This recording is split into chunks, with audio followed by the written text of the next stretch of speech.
Hi guys, I am Aditya and this is part 10th of chapter 3। अभी ना हमें बहुत इंपॉर्टेंट कॉन्सेप्ट पढ़ना है जिसका नाम है जनरल अडेप्टेशन सिंड्रोम।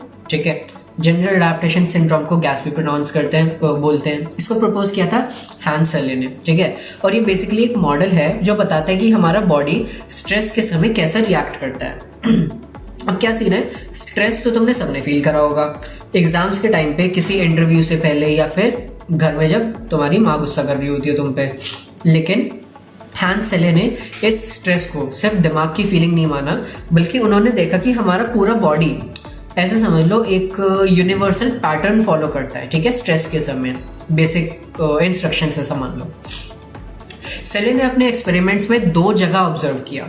ठीक है, पहला लेबोरेटरी एनिमल्स पर, जिनको उन्होंने स्ट्रेसर्स दिए, स्ट्रेसर्स यानी स्टिमुलस दिया। ठीक है, जैसे हाई टेम्परेचर दिया, एक्सरे से एक्सपोज किया, या फिर इंसुलिन इंजेक्शंस दिए। और दूसरा हॉस्पिटल्स के पेशेंट्स पर, जिनमें अलग अलग इंजरीज और इलनेसेस थी।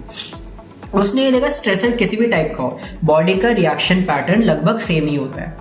इस ही यूनिवर्सल रिस्पॉन्स को उसने नाम दिया जनरल अडेप्टेशन सिंड्रोम। ठीक है, जीएस कैस, मतलब कोई भी स्ट्रेसर हो, हमारा बॉडी एक स्टैंडर्ड तरीके से रिएक्ट करता है। ठीक है, अब चलो यार, अब तुम्हें ना गैस की स्टेजेस बताता हूँ मैं। सबसे पहला स्टेज है अलार्म रिएक्शन स्टेज।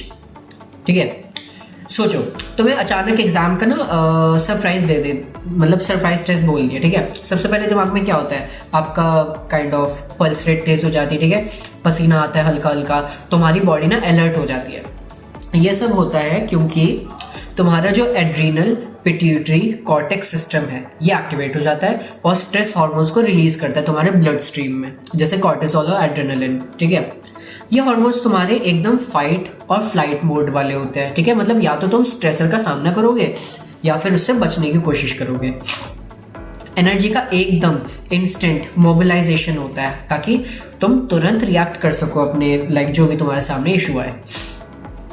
अगर स्ट्रेस तुम्हारा लंबा चल जाए तो बॉडी एंटर करती है रेजिस्टेंस स्टेज में। ठीक है, ये स्टेज एक तरह का, ऐसा समझ लो, एडजस्टमेंट मोड होता है। मतलब अब तुम्हारी बॉडी बोलती है कि ठीक है, स्ट्रेस आ गया है मेरे ऊपर, पर मैं अपने रिसोर्सेज को समझदारी से यूज करके सरवाइव कर लूंगी। ठीक है, इस समय क्या होता है, पैरासिम्पैथेटिक नर्वस सिस्टम एक्टिवेट होता है, जिसको कहते हैं पीएनएस, जो रिसोर्सेज को कंजर्व करता है और इंश्योर करता है कि तुम्हारी बॉडी थोड़ा बैलेंस में मेंटेन रहे।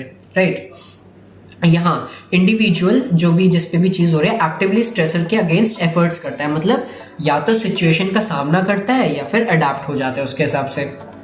अगर एग्जाम का स्ट्रेस है तो अब तुम या तो पढ़ाई करने लग जाओगे, ठीक है, और एक तरह से अडेप्ट कर लेते हो, या फिर छोड़ दोगे सब कुछ।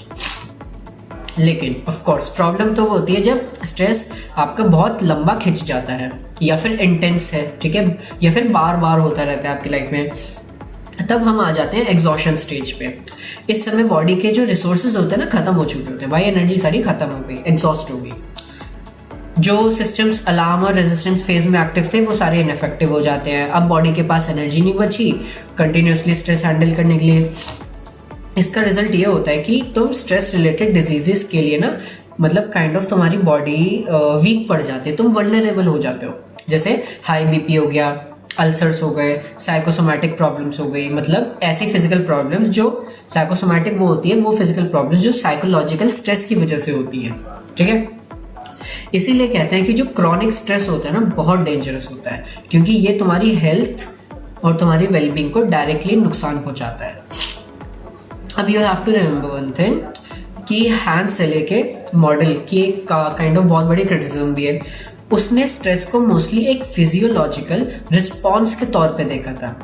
एज इन, मतलब ऐसा है कि हैंस सेले के लिए स्ट्रेस सिर्फ बॉडी की केमिकल और हार्मोनल रिएक्शन था कि बॉडी में ये रिलीज होता है, ऐसा ऐसा फील होता है।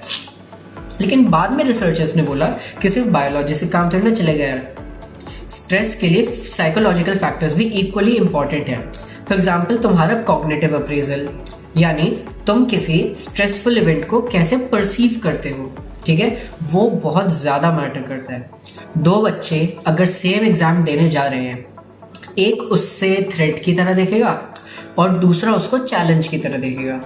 राइट, दोनों की बॉडी का हेंस रिएक्शन अलग हो जाएगा। साथ ही पर्सनालिटी ट्रेट्स भी मैटर करते हैं, जैसे टाइप ए या टाइप बी की पर्सनालिटी हो, ठीक है। जेनेटिक डिफरेंसेस भी डिसाइड करते हैं कि स्ट्रेस तुम्हें कितना इफेक्ट करेगा। मतलब स्ट्रेस का एक्सपीरियंस एकदम पर्सनल और यूनिक होता है, सब पर सेम तरह से अप्लाई नहीं होता है स्ट्रेस का। समझ आ गई? ये क्रिटिसिज्म था। तो जो जनरल अडेप्टेशन सिंड्रोम है, ये एक फाउंडेशनल मॉडल है जो बताता है कि स्ट्रेस के समय हमारी बॉडी में 3 स्टेजेस से हमारी बॉडी गुजरती है: अलार्म, रेजिस्टेंस और एग्जॉशन। ये मॉडल बहुत यूजफुल है क्योंकि इसने हमें दिखाया कि स्ट्रेस सिर्फ एक इमोशनल चीज नहीं है, बल्कि एक रियल बायोलॉजिकल प्रोसेस है। लेकिन मॉडर्न साइकोलॉजी कहती है कि इसके साथ साथ साइकोलॉजिकल और कॉग्निटिव एस्पेक्ट्स का भी समझना तुम्हारा जरूरी है, अगर तुम्हें स्ट्रेस को पूरी तरह समझना है। That is all for this part. Like, subscribe, share कर देना please. I will see you in the next one. I am Aditya, bye bye.